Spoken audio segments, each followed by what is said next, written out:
di ko doore ak néew bi nga xam ni sànq gis nañu ko fële ca yoonu Nianing bi néew ba daal di takk deret lool nag ca Nianing la amee mu nekk néew boo xam ni ci jamono ji kenn xamul kooko kumu gendarmerie ubbi na ca ab l'enquête ji mi ngi am bi 11h tegale fukki simili. wax lu soxal au conseil des collectivités territoriales gannaaw ba Ousmane Tanor Dieng mi ko jiite woon daal di dëddu ci jamono ji ñu ni xel yëpp ka mu jàpp ci njiitu réew mi moom moo di teg fa Aminata Mbengue Ndiaye mu nekk ci parti socialiste loola lan la mën a jur ak lu waral goog ak tànneef leeral yeeg Babacar Fall. boo sàggantul ay waxtu képp moo ci des président de la République tànn na ba noppi Aminata Mbengue Ndiaye ngir mu wuutu ndem si yàlla Ousmane Tanor Dieng ci boppu au conseil des collectivités territoriales di lu ñu jege lool njiitu réew mi xamal ñu ne ñu sax Macky Sall signé na décret bi ba noppi di décret boobu nga xam ni mooy tax ki nga xam ni moom mooy Aminata Mbengue Ndiaye wuutu Tanor Dieng ci boppu HCCT moom Aminata Mbengue Ndiaye mi nga xam ni nag moo nekk jamono ji ministère bi ñu dénk wàllu napp bi xëy na li mën a yéexal ak yeggam ci boppu au conseil des collectivités territoriales du lenn lu dul coppite yi loola mën a indi ci biir gouvernement bi moo tax laaj bi mooy ba xam Macky Sall daa bëgg a profité ci bu loolu amee mu amal yeesal gu yaatu ci biir gouvernement bi dindi ay ministre indi ñeneen lu ci mënti am ca parti socialiste ñoom nee ñu xel xalaatul ñaari place yi ñu am ci gouvernement bi ñu koy wàññi ba tey ca loola itam ci biir parti socialiste nee ñu nag ki war a wuutu Aminata Mbengue Ndiaye bu mu doon paa bu mu doon maire na féete ci ndaw ni maanaam bu Macky Sall di tànn na tànn ci goney PS. Babacar Fall li ci kanam rawuli gët ñu wax ci fitna ga nga xam ni moom moo jiboon ca institution Sainte Jeanne d'Arc ak jàmm ji nga xam ni ci jamono ji am na gannaaw ak waxtaan goo xam ne nii ministère bi ñu dénk lépp lu jëm ci wàllu njàngale mi seq na ko ak ñi nga xam ni ñoom ñoo di kilifa yi l'école googu ba mujj ñu déggoo ci ay poñ waaye ci jamono ji ñi nga xam ni ñoom ñoo di parents d'élèves yow ula waa l'école ba kenn yëkkatiwu ci yi ci yàbbi leeral yeeg Georges Dethié Diop. ab cel ak ab tekk la ñu nemeeku gannaaw consensus bi am ci guddi gi ca ministère de l'éducation nationale direction l'école ba kenn mënu koo jot ci téléphone way jur yu xale yu jigéen yi nga xamante ne dañuy muuru ñoom ñu bañ a communiquer ci mbir ma laaj bi nag ndax dañoo déggoo ci attitude bi ñuy adopté li leer mooy ki jiite woon association des parents d'élèves bu institution Sainte Jeanne d'Arc te mujjee démissionné dénk ñu ne ñoom ñëpp duñu addu ci mbir mi ndax dal gi ñu bëgg maanaam paix sociale bi ñu bëgg ci réew mi dal googee sax ak jàmm ci réew mi ak itam intérêt général ministère de l'éducation nationale ak administration bu école ba ñu ne loolee gën a tax ñu am ab déggoo ci wàll wa xale yi muuru te nekkoon institution Sainte Jeanne d'Arc te lim bi toll ci ñaar fukk ak ñaar daañu delluwaat l'école alxames gi ñu dëgmal fukki fan ak juróom-ñeent ci weeru septembre gi ñu nekk nii naka noonu ci année scolaire 2019-2020 ñaar fukki gone yooyeek ak ñaar dañuy xel di sol ab uniforme bi nga xamante ne ab fulaar lañ cay teg te l'école ba moo leen koy xel di jox mu di ab fulaar bi nga xamante ne du am li muy wàññi ci tenue bi nga xamante ne moo di tenue l'école ba loolee la ñu nemeeku ci accord boobee te ngir nag communication bi jaar yoon parents d'élèves ya daañu leen dalal ca l'école ba direction bi fas yéene def lu ni mel ci teewaayu inspection d'académie bi loolee yëpp ngir xale yi tënku ci conditions yi nga xamante ne teg nañ ko fi ci ay xibaar nag parents d'élèves yi nga xamante ne ñoom la mbir ma concerné ne dajeeguñu ngir xool ak apprécier accord wi nga xamante ne dox na ci diggante ministère de l'éducation nationale ak institution Sainte Jeanne d'Arc. institution Sainte Jeanne d'Arc boobu ak gannaaw jàmm ja nga xam ne am na ak ña ko dox di waa ministère ba kenn ci boobu ñu ko bokk ci ñoom di directeur de l'enseignement privé di rafetlu lu ni mel gannaaw déggoo ga ba mu amee Mamadou Abdoul Sow lañ ciy déglu. accord yi ñu am accord yoo nga xam ne ci waxtaan la jóge am ay résultats yu am solo yu ñu permettre ñu daal di dépasser crise bi ñu amoon comme nu ko ñëpp xamee système éducatif ak école day am moment yoo nga xam ne dafay am ay rëq-rëq ay tension te mu am ci yoo nga xam ne nag dafay am sensibilité donc loolu nag du lu nga xam ne doy xëy suba rek daal di ne tey mu faju waxtaan lay laaj waxtaan boobu moom la ministre Mamadou Talla daal di jël comme méthode ba nga xam ne moom la dawal ay weer pour ñu am dialogue ak concertation ak parti yëpp ci loolu daje na ak ñu bari collectif des parlementaires catholiques administration IJA bonne volonté côté musulman comme côté catholique donc loolu moo waral ñu daal di àgg ci résultat yu ñu àgg vraiment ñu koy rafetlu weccante nañu xalaat ba tombé d'accord ci lu nga xam ne ñëpp dinañu dépasser question bi ci biir résolution bi dañoo def benn point ba nga xam ne parents d'élèves yi ak administration école bi ak inspection d'académie de Dakar dañuy toogandoo wax ci condition yu ñuy respecter ci lépp lu nga xam ne d'accord nañ ko foofu. mu nekkoon Mamadou Abdoul Sow directeur de l'enseignement privé ci ministère de l'éducation nationale déggoo googu nga xam ne am na ni ki bi ci guddi diggante ministère bi ak ñi nga xam ne rek ñoom ñoo di waa daara ja ndongo yooyu ñoom fi mu ne ca daara ja ñoo ngay noqi bu baax a baax nee nañu gannaaw ay jàmm te lañ doon tiit ami gàllankoor ci seenu mu njàng nee nañu ci jamono ji daal dinay raaf waaye teewul ca kanamu daara ja ñii di takk der ya ñoo nga fa ba léegi Salimata Aw. police di wéy di garder buntuk institution Jeanne d'Arc way juru ndongo yi di wéy ba tey ca accueil ba ngir réglage yu mujj yu année scolaire bi.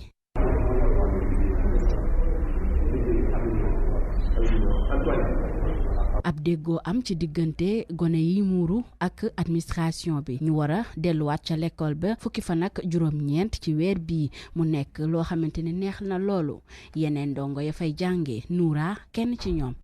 waaw fi mu ne nii kay xanaa dina tax dal dellu si waat ci école bi ay manifestation dootu fi am ak police mi nga xamante ne saa su ne rek mu ngi woon ci buntu école bi au moins sax ñun dinañ daal di jotaat ci suñuy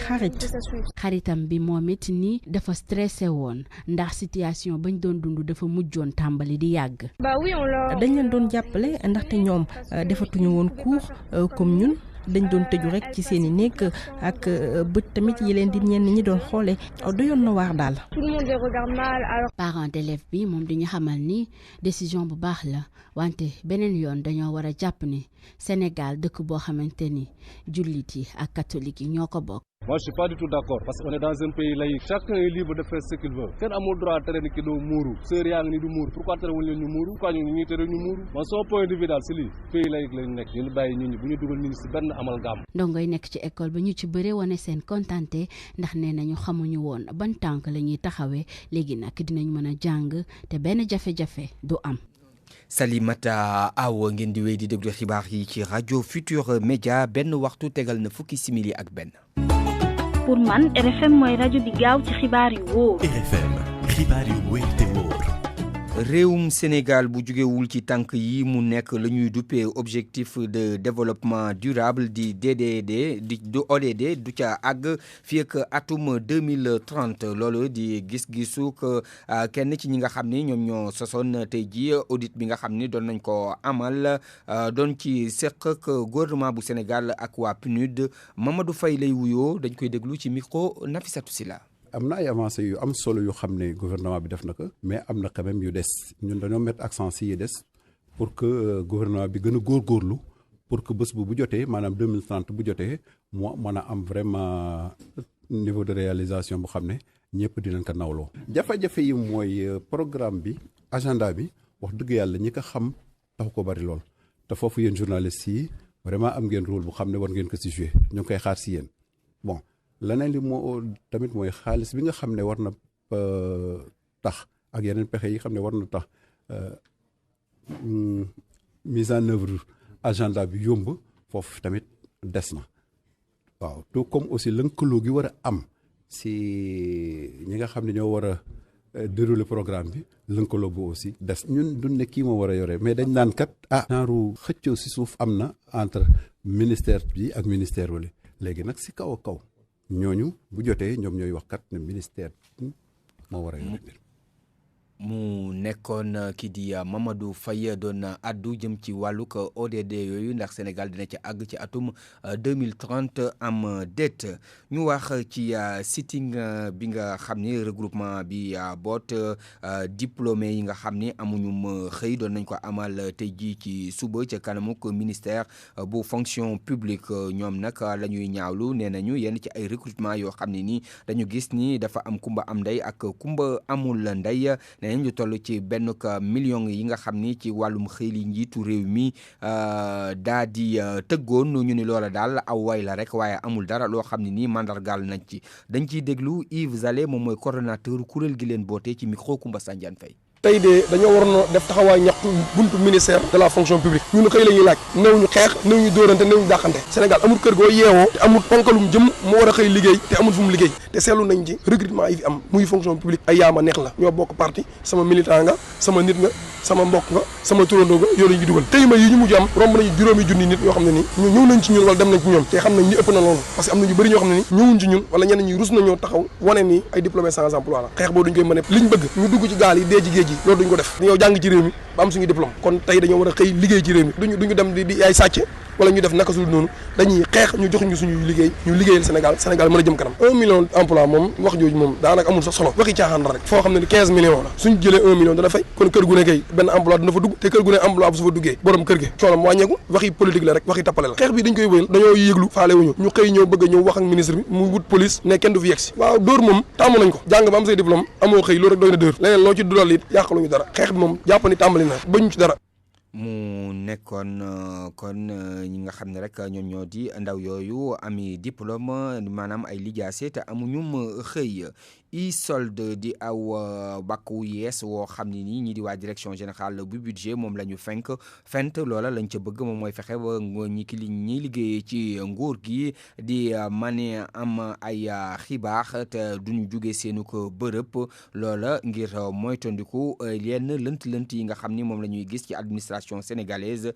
ci ab atelier lañ ko xamle ni ki tey jii buñ doon ubbi leeral yeeg Amadou Sabaraba léegi agent état yi dinañ mën a am ay xibaar ci li nga xam ne mooy seeni salaire fu ñu mën a nekk ci réew mi ci kaw ñu jëfandikoo li nga xam ne mooy ay ordinateur ay tablette wala yu xeetoog yu ni mel plateforme ISOLD moo waral loolu Charles Émile Abdou Ciss mooy directeur général de la solde. dañu jagleel agent état yi usagers yi plateforme boo xam ne soxlaatul ngay ñëw ba Dakar wala ngay dem ci banque pour am sa bulletin foo mënti toll rek boo xasee ba inscrire ci fi nga war a inscrire maanaam solde wala ci CRF yi ci région yi di nga mën a jot sa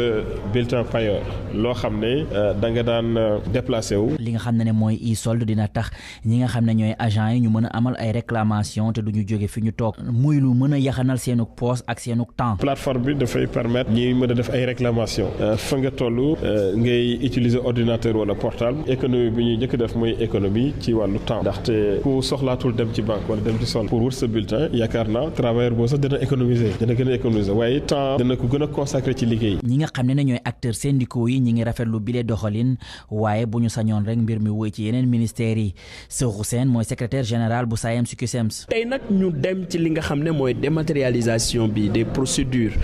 avec le ISOLD nga xam ne agent bi fu mu mën a toll mën na consulter son bulletin de salaire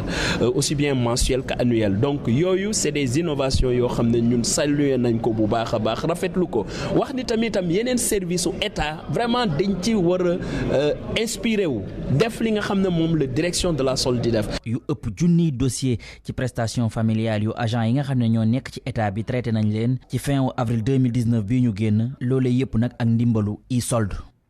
Amadou Sabax Ba dañuy dem ba ca Niodior ak kuréel ga boot jigéen ña te ñuy yëngutu ci wàllu ko suppar ñi lay jógee ci géej gi ñoom nag toll nañ ci juróom-ñaari téeméer ak juróom fukk ci ay soxna di yëngutu tamit ci wàllu mbay leeral yeeg Aminata Goudia bi ca Fatick. fii mooy salle de réception matière première compagnie bu ñëw fii lañ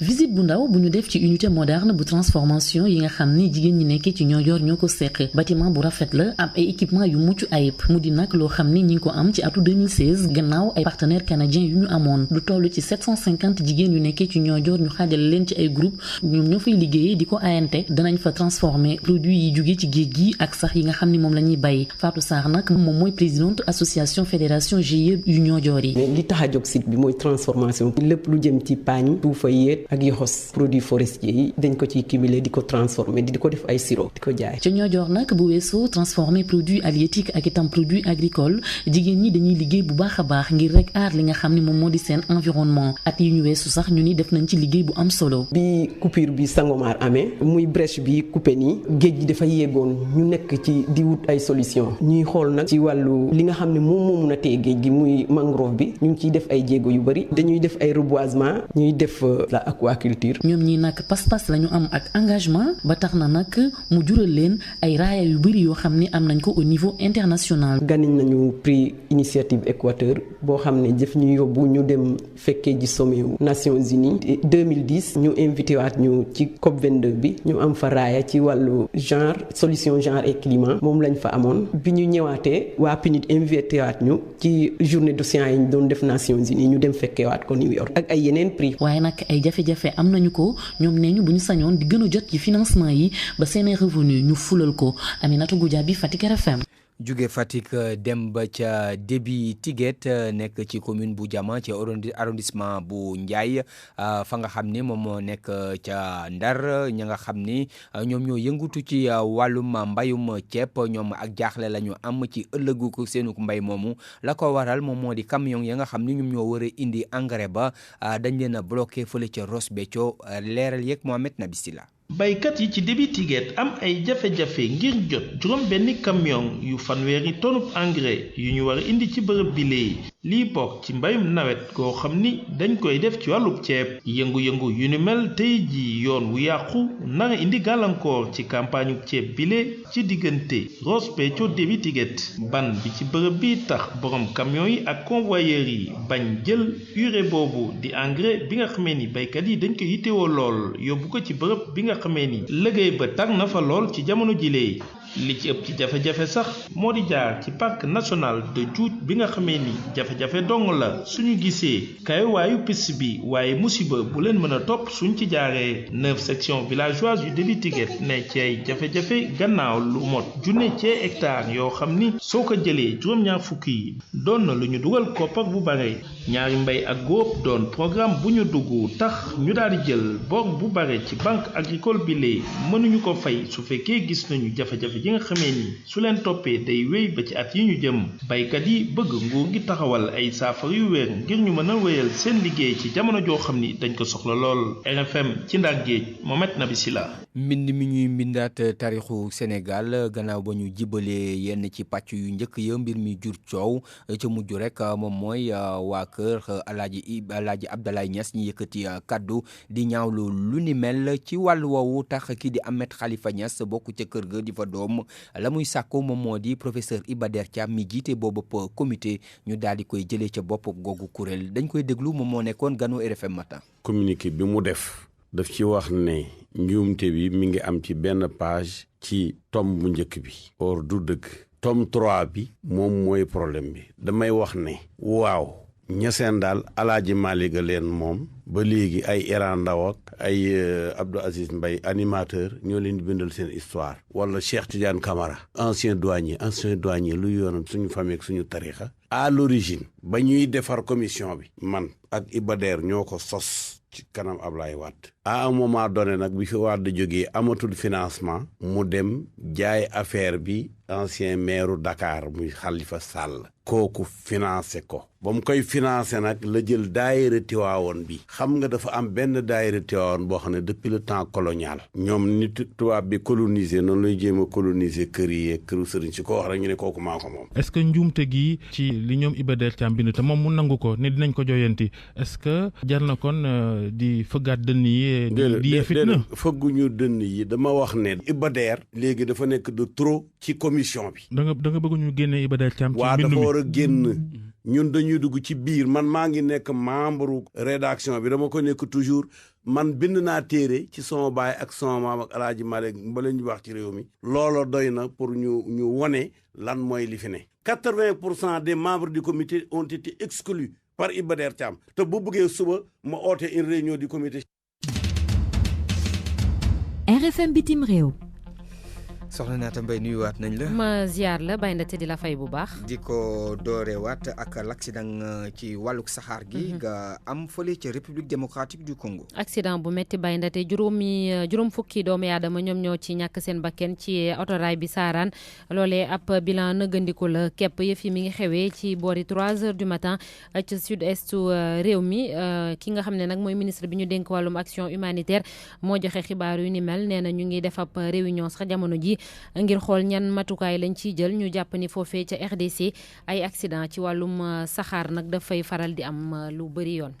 Zimbabwe fa la ñuy jëm ak na nga xam ni noonu la ñu tegee dëj ba jëm ci wàllug faatuk njiitu réew ma woon di Robert Mugabe. waaw dafa indi coow Baye Ndate ndax gouvernement bi moom dafa jàpp ni néew ancien président boobule dañ ko war a exposé maanaam wane ko ci benn stade de football bu Harare foofee ca capitale ba buñ ca noppee daal di koy rob ci benn diwaan boo xamante ni foofu la ñu jagleel ñii di kàngamu réew mi foofule ci beneen pàcc bi njaboot gi moom nee nañu dañ ko bëgg a yóbbu ca village ba mu sokkee ko di ko fay sargal ba noppi rob ko foofule ci ndorteelu semaine bi ñu dëgmal ñu ànd ceeg mu kalsum lii ci ay leeral. njabootu Mugabe xam leen nañu ne néew bi daañ ko teg ca dëkk ba mu fekkee baax di Kutama dibéer gi ba noppi ñu denc ko altine wala talaata gi gouvernement bi nag seen mbëbët moo doon ñu denc ko ca monument bu jàmbaar yu bari tëdd muy ca Harare njaboot ga nag ngi naqarlu anam di nguurub Zimbabwe bëgg a amalee dencub Robert Gabriel Mugabe saa ñu laaj njabootam gi nga xam ne ñoom la dénkaane woon ca anam ya ñu koy dencee ak bërëb ba ñu koy denc buñ sukkandikoo ci communiqué ba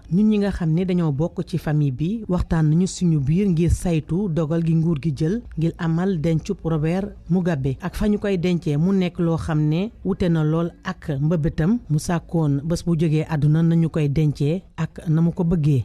Guinée Bissau ak ay yeesal ci wàllug élection ya ak ab date bu yees buñ jàpp jëm ci ñaareelu pàcc ba. waaw élection présidentielle ba Baye Ndate ñaar fukki fan ak juróom-ñeent ci weeru décembre la ñaareelu pàcc bi di am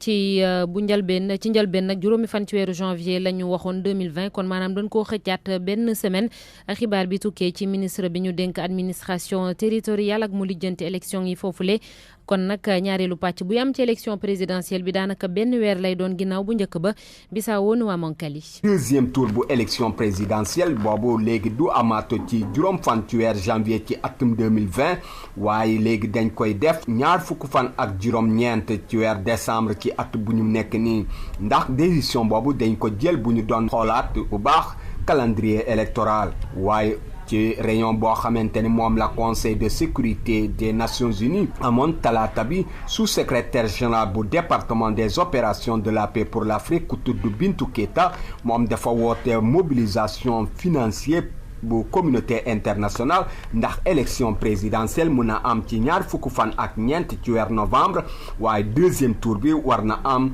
ci ñaar fukk fan ak juróom-ñeent ci weer décembre ci atum bu ñu nekk nii waaye ñoo xamante ni ñoo bëgg a nekk président de la république ñuy déposer seen candidature ci cour suprême de justice ñooy ancien premier ministre koo xamante ni moom la ñu dakkoon ci atum 2012 ku tudd Carlos Gomes Junior ak Mutaru Intaye Diaby ñoom ñëpp ay indépendant lañu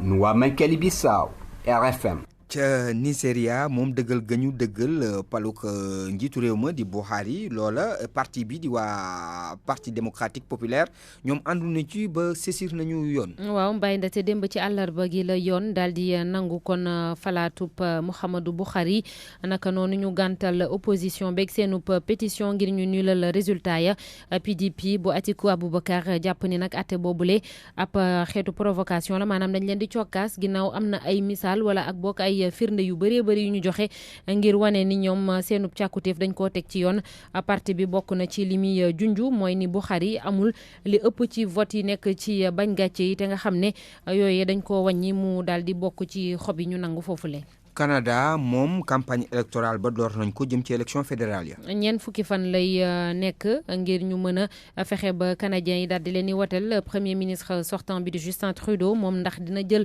raw gàddu gi ñaar fukki fan ak benn ci weeru octobre moom la ñu samp néew laaj jàkkaarloo ki gën a mag ci ñiy présenté wu muy Andrew Scheer xeex bi daal dafa mel ni nar naa metti Mamadou Aïcha Ndiaye moo ñu teewal foofee ca Québec. bis bi nga xam ni réewum Canada ñi ngi ko doon xaar moo war a nekk ci campagne électorale bi war a jëmale ñu war a xoolaat kan moo war a nekk njiitu gouvernement bu Canada tàmbali na démb ci àllarba ji yemook fukki fan ak benn ci weeru septembre 2019 kii di premier ministre bi Justin Trudeau moom la yoon may mu dogal li nga xam ne kii mooy bis bi nga xam ne kii war naa am ñeent fukki fan laata ñuy sumb bisu wote bi mu war a tolloog ñaar fukki fan ak benn ci weeru octobre wi ñuy séenu loolu nag mi ngi ko jëlee ci li nga xam ne kii moom la ñuy tuddee loi électorale bi nekk fii ci Canada nga xam ne day jëmmal bésu wote bi ñetteel bi altine ci weeru octobre woo xam ne wii day yemook sembe ñeenteel bu at boo xam ne bii premier ministre am na ko fii ci kaw bopp gouvernement bi ci parti yi jongante nag ñaar la ñu jàpp ne moom xeex bi dana tullee dana métti lool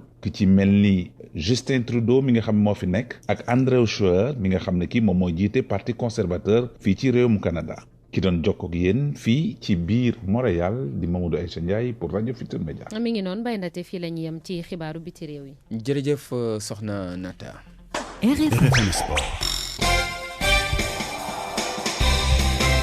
Youssouf gannaaw ba ñu la nuyuwaatee ñu koy dooree ak ñaareelu ko pàcc tour préliminaire bu Ligue des champions fii ci dendu Afrique. ak Thiès mi nga xamante ni kon mu ngi waajal bu baax a baax ngir jàppale équipe bi di Génération Foot ñoom dinañ daje ak Zamalek bu Égypte samedi Stade Lat Dior bu Thiès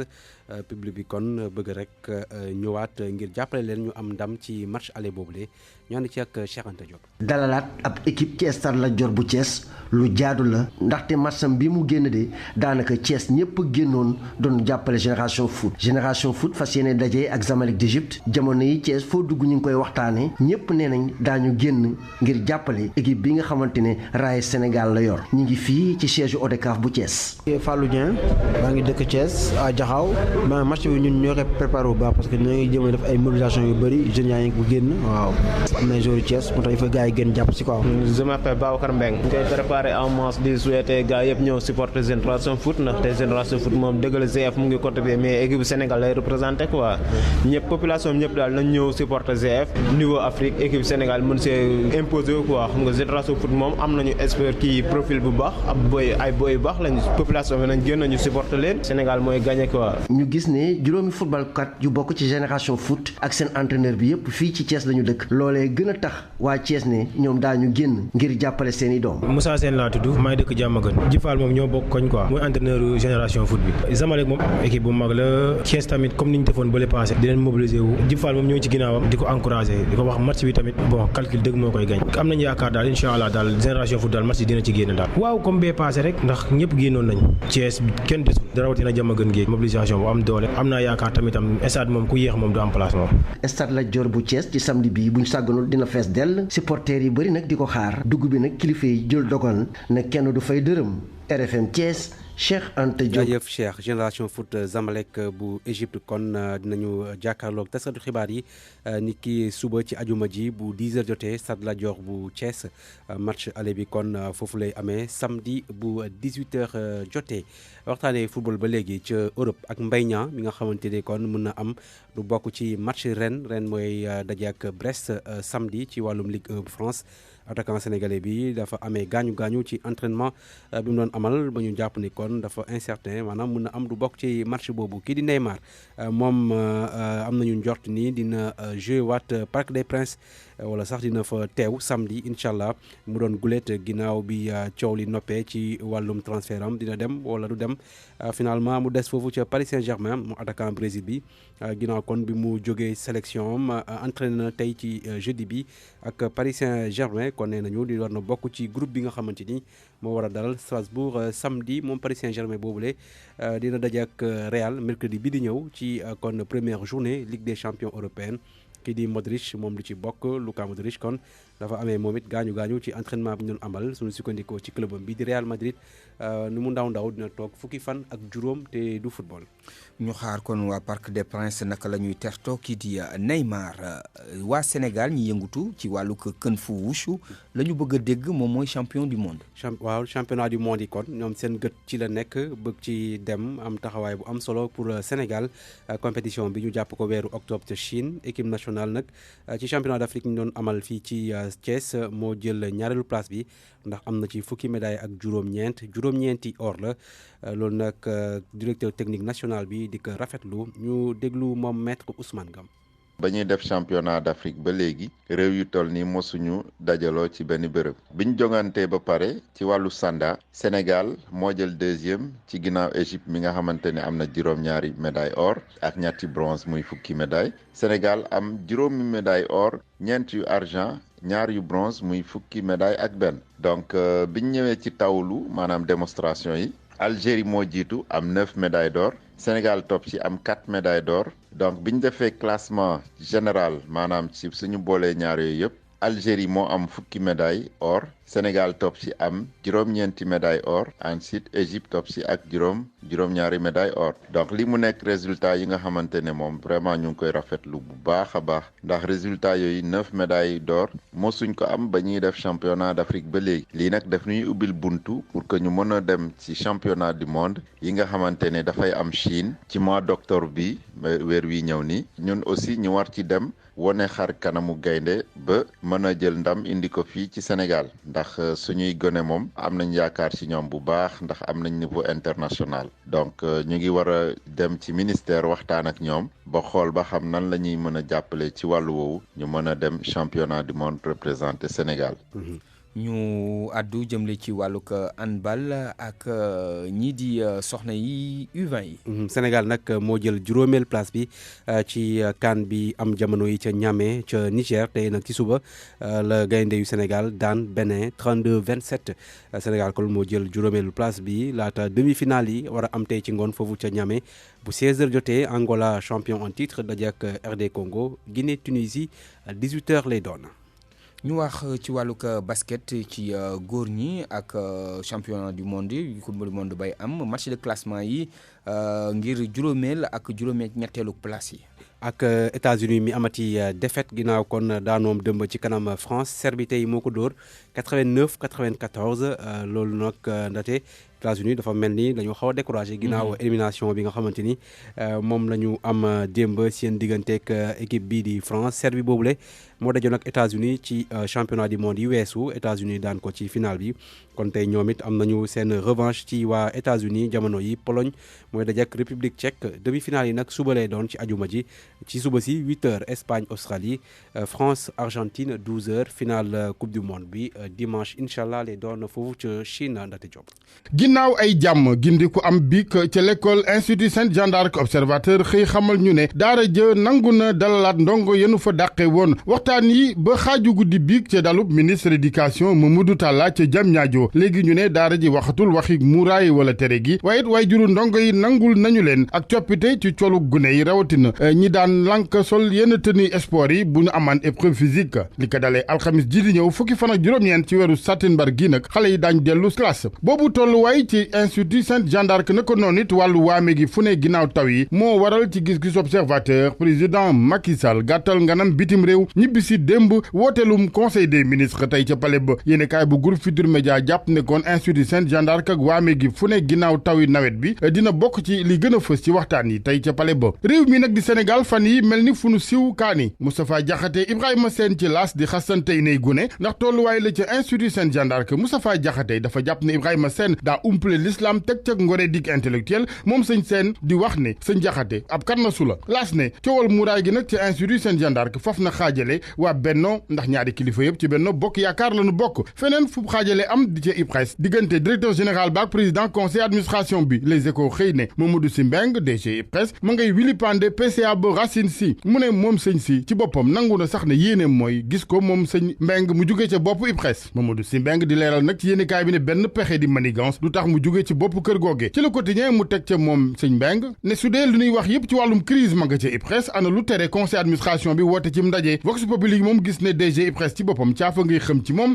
ndax jamono yi président Sall moom la teg bët moom lay diir moo waral muy dal ci kaw Racine Sy ngir setal boppam waaye président Macky Sall ci boppam tal na boppam ci gis-gisu yéenekaay bi di Source A ndax ñu ne muy moom di nguuram di njabootam fu ne ay xeer jëmee ci ñoom jamono yi ci amul kenn koo xamante ni taxaw na ngir wàllu leen yéenekaay bi fexe xam lu waral amatul kenn ku ko soldaarul di ko défendre ñu ne Mohamed Boun Abdallah Dionne Amadou Ba Mame Mbaye Niang Souleymane Jules Diop Mamadou Mamour Diallo Youssou Touré Siré Dia Amadou Lamine Dieng ñoom ñëpp daan sol mbubbu avocat di ko défendre waaye la mu leen jural mooy xorom suñu fayul naar ba ginnaaw bi ñu leen paccalee ne limon dañ leen sànni ca ñag ba moo waral it ñu ne patt jamono yi maa ngi doon wax sànq ne réew mi du saf fu ñu siiw kaani xeeñ ndax xuloo yi léegi ba ci kilifa yi ak mbindaatum taarixu Sénégal histoire générale du Sénégal ay histoire nag la mujjee Vox Populi ne coow li topp na professeur Iba Der Thiam ak ñamu séqal mbindaat mbindaat mi ndax nag mer gi du rek njabootug ñeseen ña ngay sax waajal ab dox ajuma ji Ahmed Khalifa Niass moom ab plainte la wax ni moom lay def jëmee ci ñooñee bind histoire bu Sénégal njabootug njege nit yéene kaay bi ne ci Thiès ñoo nga mer ba futt ndax ci mbindaat gi dañoo jàpp ne da ca ami xibaar yu wérul yu ñeel El Hadji Amadou Sakhir Ndiégène professeur yi ba dex caam ak ñi mu àndal nangu njumte yi diggéey jubanti Les Échos moom réeroo yi ci géew politique bi ci biir waa opposition bi ci boppam la xëy dialogue bi ñu sumb ci réew mi dialogue bi nu sumb ci réew mi moo leen féewat leen ndax ku mel ni Abdoulaye Wade Ousmane Sonko Barthélémy Diaz ak njiiti CRD yépp ñoom dañuy ŋàññi opposition bu teew ci boobépp dialogue jamono yi ñoom ñooñee tontu leen ne du ñoom ñoo leen di abali gët di leen xoolloo fu leen neex boobu opposition sax Les Échos dafa gis ne ci xeex bi ci terrain bi dafa mel ni mouvement citoyen ñoo leen roppi wàllu sport football journal Record ne match xarito Brésil Sénégal ca Dakar ca Bangladesh am nañu yaakaar weeru octobre mu am date FIFA la yéene kaay bi ne waxtaan yi diggante kilifa ñaari wàll yépp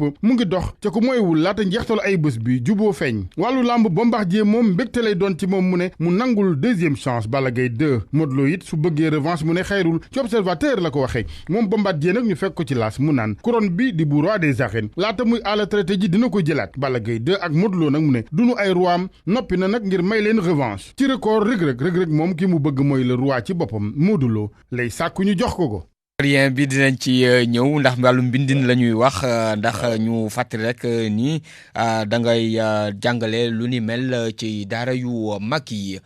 waroon nañ ci ànd tamit ak Maurice Ndéné Varor nekk inspecteur d'enseignement à la retraite waaye jokkoo gi mujjul antu kon monsieur le ministre historien mbind mi ak mbindin mi ba mu jibee ba léegi coow a ngi jipp ci mbind mi la wala ci anam mën ko mbinde la bon man mënuma dugg ci coow bi parce que d'abord c'est vrai bokk naa ci yeneen commission yi mooy histoire du Sénégal depuis indépendance ba léegi wala histoire syndicat yi mais sama collègue ñoo ci nekk li ma xam rek ci histoire pour nga bind histoire doo toog rek bind man am ay erreur nag historien moom lu bari fekkul sax fu ñu histoire bu mu bind du ko fekkee journaliste yooyu ñoo def yooyu parce que ñoom dañu fekkee war a raconter expliquer tan tandis que historien bi moom généralement du ko fekk day dama am ay sources c'est-à-dire sources yi mën na nekk ay archives yu tubaab yi bind yu bay lu yàgg wala administration mën nekk aussi ay journaux comme seen journaux yi mën na nekk ay tracts mën na nekk ay écrits yu bari mën na nekk aussi oral parce que léegi dañu valider histoire orale ku la comme no griot la wala ñu ne ñi ko fekkee wax nga dégg yow nag soo amee information yëpp yow nga def comparaison ci information yooyu nga analyser leen critiquer leen après gën nga considérer yow fii ma dëgg bi alors ba dëgg histoire nag mën na évoluer parce que mën nga bind tey lii quelques années après yeneen historien ñëw indi utiliser yeneen méthode wala am yeneen source ñu xam yow temps boobu yoo xamoo ko woon yoon bon ñoom ñu bind après modifier tout di vérité bi loolu mën na am ba ci histoire générale bi nag vraiment mën naa seetante quand même ay historiens yi mag ñu ci nekk surtout professeur Iba Der Thiam mën naa aussi wax ne département histoire fu ma nekk lu ñu bind ci histoire Sénégal bari na lool lu ñu bind ci affaire maîtrise thèse master loolu rek suñu daje étudiants yi def thèse wala def niveau thèse doctorant dajale professeurs yi ak ñeneen yi mën nañuy bind histoire générale du Sénégal ci encadrement ay professeurs ñoom comme ñoom Iba Der ñoom Bathily ñoom Mamadou Diouf ñeneen comme Boubacar Bari kii nag c'est que histoire bi méthode bi dañu employé dafa am comme problème tuuti parce que dañu dajale pour ñëpp fekke ko ñu dajale historien du métier ñu dajale ay mémorialistes c'est-à-dire ñu am mémoire rek ci seen xalaat ñu dajale même ak famille religieuse yi ak griots yi ak ñu bëri nekk ci benn kuréel boobu histoire nag su amee day am problème parce que su yow fekk nga ko ñu wax ci histoire sa famille wala histoire sa sëriñ wala sa communauté religieuse boobu day jaxase day am jaxasoo moo tax pour man dañu war a bàyyi historien ñoom nekk ñoom am métier d'historien ñu am seen source c'est-à-dire dem ci yooyu mémorialiste yooyu chef religieux ñeneen ñooñu ñu dem ci kër yooyu ñooñu am nañu ay bind am nañu ay sources am nañu ay documents yu bari ñu jël documents yi déggulee et cetera jël yëpp seen source yëpp ñu def histoire vraie du Sénégal loolu daal dafa suñu loolu la ñuy war a def léegi ñu tirer leçon yi lu am na xëy na xam nga historien mën na la critiquer kenn mën na la critiquer def ngay commentaire def nga lii comme vous les journalistes ñu ne les faits sont sacrés. Le commentaire est libre. Mais fii nag xam naa ne ce sont les faits qui sont sacrés. Parce que dañu contester ñu ne lii lu ñu wax amul. professeur kon bu fekkee njuumte am na wala ñenn ñi di dingat kon loolu mën nañ ko jàppe rek ci ni ñu tërale commission beeg ñi ko séq buñ ko yemale woon ci ay historien rek xëy na peut-être njuumte yooyu dina wàññeeku wala du am. non ma ne. su vrai historien jëloon affaire bi. un vrai dama lay wax historien de. historien ay yeneen erreur yi du ko def. pour man je considère que parce que xëy na am na méthode bi approchement tax ñu am def erreur yooyu mais xam nga même soo bindee article normalement man su ma bindee dara. dañu war a jox article bi ñaari spécialiste ñu xam kenn xamul kenn ci ñoom ku nekk lire article bi critiquer jël keneen critiquer après ma jël corriger yëpp nu ma du man de keneen jël war a diriger livre bi corriger ko jël correction yi defaraat ko. suñ jëloon méthode boobu suñ jëlee mën na am erreur de parce que l'erreur humaine. mais erreur yi duñu bëri. mais man ma am nag ma garantie def nañu loolu ci livre bi parce que man comme bokk moom ci livre bi. te xam naa ne livre lu ma bokk man pour le moment on n'a pas encore commencé bu ñu bind ci affaire syndicat yi affaire histoire du Sénégal depuis l'indépendance. mais xam naa ne méthode yooyu la ñuy war a kii. mën naa aussi expliquer c'est vrai ay historiens yu bëri fii ci Sénégal. dañu xaw tuuti am recul ci histoire boobu parce que dañu am xëy na nanguñu méthode bi comme professeur Abdoulaye Bathily par exemple professeur Bokar Bari professeur Mamadou Diouf même recteur Thioub ak ñeneen ñu bari ak Seyni Faye yu bari bi ñu ñëw alors il faut ñu seet ñooñu ñu grand historien mënuñu def bind histoire générale du Sénégal tant ñu fekk ko il faut ñu seet ñun ci historiens yi ñu jëlaat yëpp Iba Der Thiam nekk suñu conseiller nekk suñu encadreur yëpp di jox ko département histoire du Sénégal. département histoire daal mën na bind livre bi ci at livre yëpp tëm yëpp mën nañu ko bind ci at su dee vraiment ñun yëpp du gën a ci biir. est-ce que professeur beneen jafe-jafe bi tamit du amee ci li nga xam ni ñun boo dee xool tradition orale dañ ko moom la ñu gën a xam laataa mbind di am est-ce que loolu ak transcription bi ak sànq yaa ngi koy wax yeneen kër yi nga xam ni moom la mbir mi laal ak yeneen ñi nga xam ni moom la mbir yooyu laal ak ñoom seeni version est-ce que du loolu warooga ca daan am moom mooy tax mbir mi erreur yi di feeñ ñi. waaw xam nga histoire xam nga ñun ci fii ci Afrique. amuñu woon histoire écrite. suñu histoire écrite day commencé ci arab yi Tariq al Soudan Tariq al Fadash. au 16e siècle.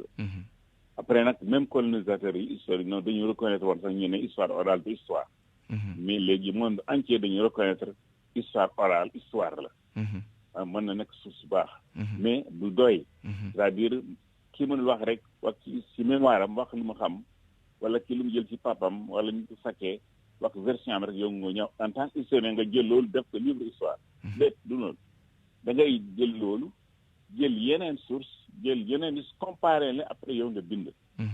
ñu ne nag su dee méthode la ñuy am su dee ñoom dañuy fekkee ay jërë yu fekkee nañu loolu chef religieux ñeneen ñi fekkee duñu nangu yeneen version scientifique loolu moo tax ma ne il faut ñu def différence source de l'histoire ak histoire. ñooñu mën nañu nag source de l'histoire voilà. vraiment ci affaire Niassène yi aussi man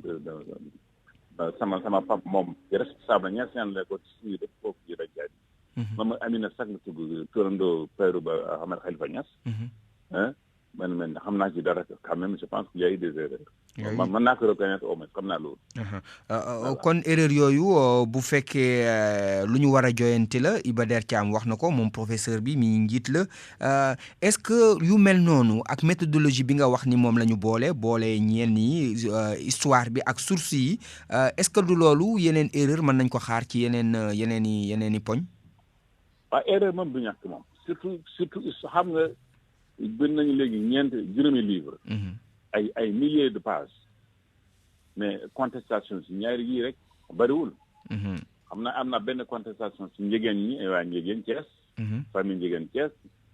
je pense que am na aussi contestation ci famille Niassène ak waa Sine histoire Sine waa Sine am na ay contestation mais loolu nag ay page yu mel ni si de loolu rek c'est pas très grave parce que mën nañu ko rectifier tout simplement professeur Ibadan wax ne ñoom incha allah dañuy jël version yooyu ñu rectifier def version normale bi mais pour l'avenir comme des na 20 livres et surtout histoire boobu day gën a jafe mooy histoire contemporaine histoire politique contemporaine soo bëggoon def histoire politique du Sénégal yow nga invité parti politique nga leen toog leen naa def histoire politique du Sénégal histoire boobu day baax c'est pas possible damay def histoire politique du Sénégal na da ngay bàyyi histoire le parti politique ñu nekk source histoire nga jël documentation ci parti yooyu nga interroger leader yooyu parti nga interroger seen opposition nga interroger seen militant parti yooyu après nga di xool journaux yi di seen yeneen élection yu bari comparé yëpp yow sooy nga bind du ne mais soo demee damay convoquer benn assemblée générale invité parti politique yëpp toog invité seen militant toog invité yi toog ak historien vrai historien ñëpp ñu def différence bind boobu du mën a dem fenn voilà kon bu boobaa ku ci nekk day fental sa bopp rek aw way voilà boobu loolu baaxoon je pense qu'on a bien commencé c'est une très bonne chose il faut quand même rendre hommage au professeur Iba Der Thiam jàmbaar la mag la mais moom day liggéey guddi bëccëg ci loolu et je pense que président de la République projet ba mu def ci moyen def ci encouragé yëpp en tout cas xam naa ne incha allah suñu ko boolee département histoire professeur historien sénégalais yëpp étudiants yi ak doctorants yi mën nañu am objectif boobu voilà man vraiment mën nañu réussir ci tànneefu ko commission bi ak ñi ko seq est-ce que dafa am ñenn ñoo xam ne nii seen xel màccul ci histoire ci taarix wala sax su fekkee sax ay communicateurs traditionnels la ñu boole leen te waruñu ci woon a bokk non bokkuma ba ñu woon bokk moom source la ay source lañu ay source mais am yeneen pour bind bi il faut nga nekk historien il faut nga am métier d'historien waaw bu source bi baaxul est-ce que mbind mi dina baax non source bi da ngay comparer du benn source rek xam nga man wax naa du benn source xam nga historien day jël source yu bari mooy non seulement soo naree def benn source El Hadj Malick tu vois woon mais doo jël rek doo dem fi woon rek jël source ay taalibe ci ànd ak déet mën nga il faut nga dem ci taalibe murid yi ci responsable murid yi yeneen ci ñu amuñu sax ñu dëkk foofu ñu amuñu sax benn confrérie yu bari il faut nga seet journaux yooyu nga seet temps yooyu administrateurs coloniaux yi li ñu doon bind rapport police rapport renseignements généraux nga jël yëpp dajale yow après nga def sa critique nga def sa comparaison nga def sa synthèse après nga ne ci sama source yi à cette étape foog naa lii mooy dëgg bi mën na évoluer aussi plus tard loolu mooy histoire jërëjëf Kalidou Diallo di historien nekk tamit jàngalekat foofa ca daara ju mag ji di université Cheikh Anta Diop bu Ndakaaru nekkoon jëwriñ juñ dénkoon ci jamono lépp lu jëm ci wàllug njàng mekk njàngale mi ñu doon waxtaane wàllug mbindaatum taarixuk Sénégal waroon nañ ci ànd tamit ak Maurice Ndene Varor di inspecteur d'enseignement à la retraite waaye mujjul antu